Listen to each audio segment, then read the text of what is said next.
에스겔서 4장 1절에서 17절 말씀 다 같이 한 목소리로 읽겠습니다. 시작.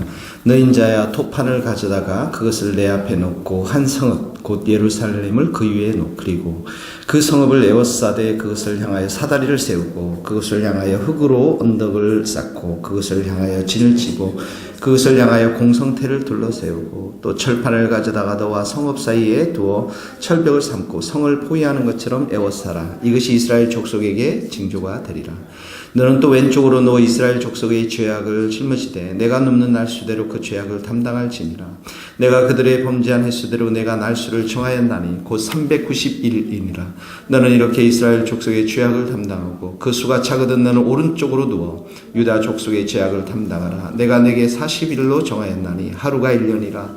너는 또 내 얼굴을 에워싸인 예루살렘 쪽으로 향하고 팔을 걷어올리고 예언하라. 내가 줄로 너를 동일이니 내가 에워싸는 날이 끝나기까지 몸을 이리저리로 돌리지 못하리라.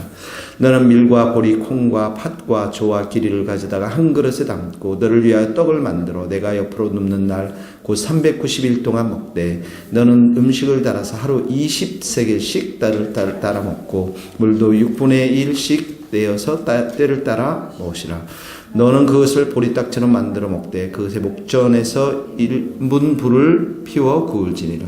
또 여호와께서 이르시되 내가 여러 나라들로 내어 쫓아버릴 흩어버릴 이스라엘 자손이 거기서 이같이 부정한 떡을 먹으리라 하시기로 내가 말하되 아하 주 여호와여 나는 영혼을 더럽힌 일이 없나이다. 어려서부터 지금까지 스스로 죽은 것이나 짐승에게 찍힌 것을 먹지 아니하였고 가증한 고기를 입에 넣지 아니하였느라. 여호와께서 내게 이르시되 보라 쇠똥으로 인분을 대신 하기를 허락하노니 너는 그것으로 떡을 구울지니라. 또 내게 이르시되 인자야 내가 예루살렘에서 의뢰하는 양식을 끊으리니 백성이 근심 중에 떡을 달아 먹고 두려워 떨며 물을 되어 마시다가 떡과 물이 부족하여 피차에 두려워하여 떨며 그 죄악 중에서 쇠폐하리라. 아멘.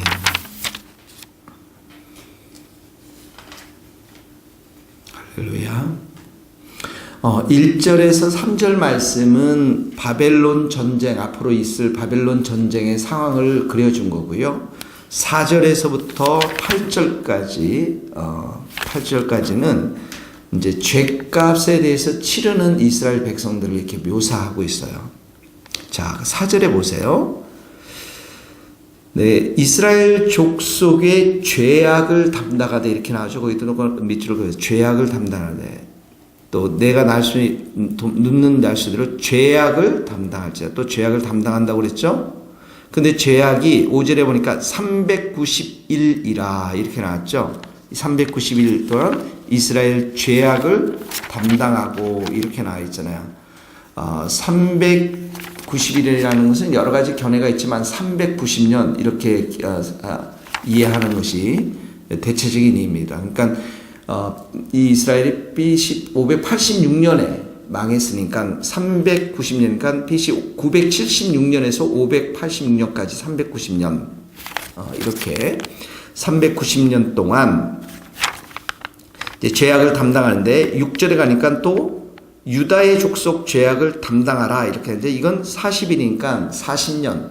그래서 390 더하기 40 하면 하은이 430년 이렇게 나오니까 이스라엘이 포로된 기간들 430년 동안 잡혀 있었잖아요. 애굽에 종살이에 있었는데 그 기간을 이렇게 상징한 것이 아닌가 이렇게 대체적인 얘기를 합니다. 근데 여기서 이제 중요한 것은 그 죄악을 이스라엘 족속의 4절에 보면 죄악을 짊어지되 또 그 죄악을 담당할지니 5절에 보니까 이스라엘 족속의 죄악을 담당하고 6절에 보니까 죄악을 담당하라. 계속 그렇게 말하죠. 그러니까 이 말씀을 통해서 우리가 보는 게 뭐예요? 하나님은 자기 행위대로 지은 죄악에 대해서 구약에 있어서는 반드시 심판하셨던 하나님이신 것들을 우리가 보게 됩니다. 예, 그 죄악에 대해서 심판하셨던 하나님. 그러니까 우리 신약의 시대에도 벌써 만약 구약 시대대로 되었다면 이 교회가 살아남지 못하고 성도들이 살아남지 못한 성도들이 너무나도 많이 있었을 거예요. 이 죄악을 담당하게 했다면 우리 스스로에게. 근데 신약의 시대는 어떡합니까? 예수님의 보혈의 시대잖아요. 우리가 용서를 구하면 우리의 죄악들에 대해서 돌이키면 하나님은 우리를 용서하시는 그 하나님이시지 않습니까? 그래서 이 말씀을 보면서 우리가 두 가지를 생각할 수가 있는데, 하나는 뭐냐면 죄악에 대해서는 철저하게 우리가 멀리하고, 그 죄악에 대해서는 예수 그리스도의 십자가 앞에 나와서 주님의 보혈을 의지하면서 정말 내가 죄악을 담당하지 않고 예수님이 담당한 것에 대해서 용서를 구하고 죄를 미워하고 죄악으로부터 멀리하되 주님의 보혈의 피로 늘 깨끗함을 유지하는 것, 하나님의 은총 가운데 있는 것, 이런 삶이 너무나도 중요하다는 사실들을 깨닫게 됩니다. 왜 그렇습니까? 죄악을 담당한 자가 우리가 아니라 누구였다고요? 예수님이기 때문에, 예수님의 십자가 보혈이 있기 때문에 그런 것이죠. 그래서 우리가 오늘도 내 머리에서 발끝까지 주님의 보혈의 피로 덮으시고 이렇게 신앙생활하고 목회를 하고 하다 보면 죄악과의 전쟁이에요. 모든 게. 그 죄악과의 사람들 만남 A에서 Z까지도 죄악과의 전쟁이고요. 살아가는 게 우리 생각 가운데서도 죄악과의 전쟁이고, 꿈속에서도 죄악과의 전쟁이고, 많은 것 속에서 그 죄와 죄악의 싸움인데, 결국은 우리에게는 주님의 보혈의 피가 있다라는 것, 내 죄악을 내가 담당하지 않고 주님이 담당했다는 그 사실이 오늘 우리로 하여금 이 살아갈 수 있는 이유와 목적과 그 모든 것이 감사의 이유가 될 수 있는 것이죠. 자, 두 번째로 보면은 예수님이 이제 하나님이 이스라엘 백성들에게 너무 부정하니까 어떻게 말하냐면 12절에 보세요. 보리떡을 만들어서 이제 먹는데, 여기 10절에 보면 하루 20세길이라는 것은 230g을 말합니다. 이 밀, 보리, 콩, 이게 굉장히 적은 양이죠. 11절에 보면 물도 6분의 1, 그러니까 0.6리터만 마시라는 거예요. 그만큼 이제 하나님의 심판으로 인해서 너희들이 적게 먹을 것이다라고 이제 말씀하면서 12절에 보니까 보리떡을 만들어서 먹을 때 뭐에 불에 피운다고요? 인분. 그러니까 이건 뭐냐면 부정한 음식을 상징하는 겁니까? 이스라엘 백성들이 바벨론 땅 잡혀가 가지고 이 부정한 음식을 먹고 부정한 그 삶을 살 수밖에 없다는 죄로 인한 심판으로 해서 그것을 상징적으로 보여주는 것인데, 13절 한번 다 같이 읽읍시다. 시작. 또 여호와께서 이르시되 내가 여러 나라들로 쫓아내어 흩어버릴 이스라엘 자손이 거기서 이같이 부정한 떡을 먹으리라. 거기도 위치를 부정한 떡을 먹으리라 이렇게 했어요. 왜 부정한 떡을 먹었습니까? 부정한 삶을 사니까. 부정한 삶이 뭐예요? 하나님으로부터 멀어진 죄악 속의 삶을 사니까. 17절 쭉 내려와 보세요. 그 죄악 중에서 쇠폐하리라, 쇠약해 가리라. 하나님의 심판이거든요. 부정한 음식 먹으면서 죄악 중에서 쇠약해 가리라, 죽게 되리라는 것이죠. 그랬더니 에스겔이 이렇게 말합니다. 14절 같이 읽어봅시다. 시작. 내가 말하되 주 여호와여, 나는 영혼을 더럽힌 일이 없었나이다. 어려서부터 지금까지 스스로 죽은 것이나 짐승에 찍힌 것을 먹지 아니하였고 가증한 고기를 입에 넣지 아니하였나이다. 자, 내 영혼 더럽힌 일 없어요. 그러면서 이제 짐승 고기, 가증한 고기 입에 넣지 않았다. 자, 이 말은 뭐냐면 지금 에스겔은 그런 삶을 살았은지는 모르지만 이스라엘 백성들이 어떤 상태에 있는지를 보여주는 거예요. 그들은 하나님을 진심으로 섬기고 마음속으로 사랑하고 하나님과의 그 관계 속에서 예배를 드리고 기도를 하는 것이 아니라 이런 음식을 먹었느냐 안 먹었느냐, 형식과 율법과 외식으로 철저하게 무장되어져 있는 이스라엘 백성들을 말하고 있는 거예요. 하나님의 뜻은 어디 간데 없고, 하나님의 마음은 어디 간데 없고, 하나님의 계획은 어디 간데 없고, 마당 뜰만 밟고, 내가 이런 헌금을 냈고, 이런 금식을 했고, 내가 하나님 앞에 오늘 예배를 드렸고, 내가 하나님 앞에서 이런 일들을 행했다라고 하는 형식과 외식과 이런 관계만 맺어 있는, 그래서 하나님의 마음으로부터 멀어져 있는 이스라엘 백성들을 향해서 하나님께서는 이들이 부정한 사람들이라 이렇게 얘기하고 있는 것이죠. 근데 이스라엘 백성들은 뭐라고 지금 말하고 있습니까? 나 거룩하다는 거예요. 한마디로. 거룩한 하나님의 백성이라는 거예요. 항상 우리의 삶을 살아갈 때에 이 말씀 뭐가 중요하다는 것을 우리에게 각인시켜 줍니까? 하나님의 눈.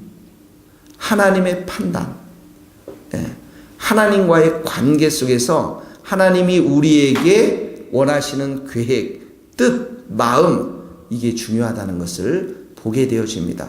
신앙생활이라는 것이 내가 예배 드렸고, 내가 기도 드렸고, 내가 이런 율법을 행했고, 이런 것이 중요한 것이 아니라 하나님이 우리를 바라보는 계획, 하나님이 우리를 생각하는 그 눈, 하나님이 우리를 생각하는 그 마음, 그 마음으로부터 이스라엘 백성들은 멀어져 있기 때문에 이미 부정한 백성이다라고 하나님은 이미 판단했는데 이스라엘 백성들은 그렇게 생각하지 않고 있다라는 거예요. 이게 얼마나 무서운 신앙의 갭입니까? 오늘 이 말씀 우리 가운데 적용한다면 항상 삶 속에서 일어나는 일 때 하나님 무엇을 원하실까? 여기에 우리의 신앙에 초점이 맞춰져 있어야 한다는 거예요.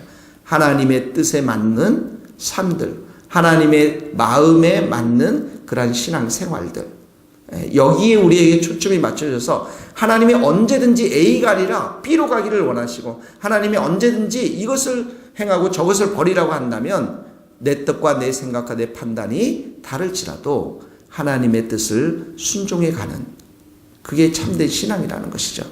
그래서 하나님과의 관계, 이 관계가 인격적이고 친밀한 관계 속에 들어가야 되는데, 그 인격적이고 친밀한 관계 속에서는 절대적인 믿음과 순종이 뒤따라야 하는 거예요. 절대적인 믿음과 순종. 이스라엘 백성들이 이 부분을 놓쳤기 때문에 하나님은 이스라엘 백성들의 부정한 백성이라고 판단하며 지금 심판을 하시기를 원하시는 것입니다.